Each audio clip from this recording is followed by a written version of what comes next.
на бащинството. Предупреждение за разпада на семейството, бездушната система и узаконения геноцид над мъжа. Тази изстрадана истина трябва да бъде прочетена от всеки мъж, преди илюзията за безопасност да се срине.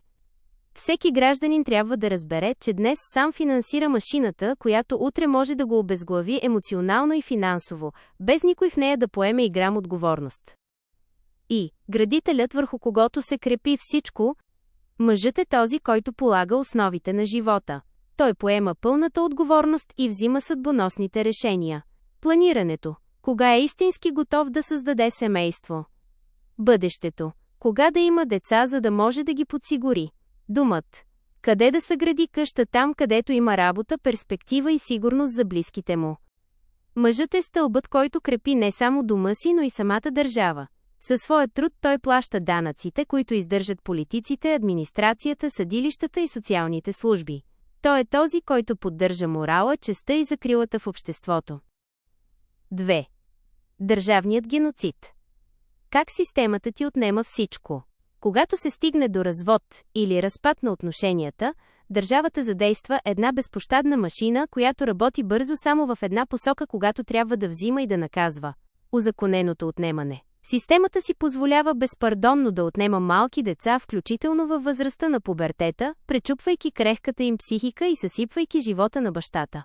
Нулева лична отговорност. Чиновниците в закрила на детето, съдиите и съдебните заседатели вземат решения за дебели бюра. Те често нямат житейски опит, не се знае дали имат съвест или собствени деца. Те четат само сухи параграфи. Ако след години се докаже, че техните доклади и решения са били грешни, те просто вдигат рамене.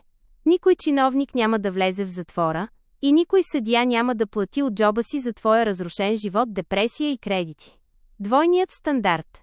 Съществува едностранна закрила за жени и за деца, която често се експлоатира и използва като оръжие за изнудване и лична мъст. В същото време няма никаква закрила за бащата, за мъжа, който всъщност поддържа и брани родината.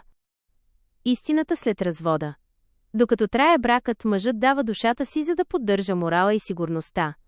Но в момента на развода, системата го изхвърля на улицата. Семейството, което е било неговата гордост и смисъл, му бива отнето, а след това всеки е оставен сам да се спасява в руините. 3. Великият въпрос.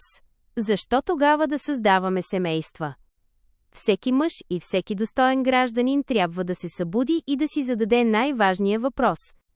Има ли изобщо смисъл да инвестираме живота си, труда си и сърцето си в изграждането на дом и отглеждането на деца за старини, ако държавата може във всеки един момент да ни ги отнеме чрез лъжи, доноси от съседи или капризи на партньора?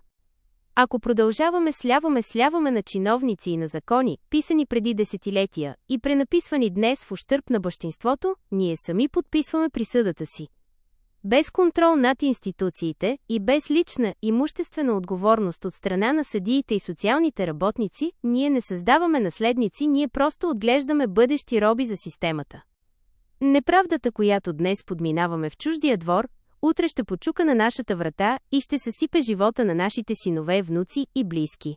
Събуждането е въпрос на оцеляване.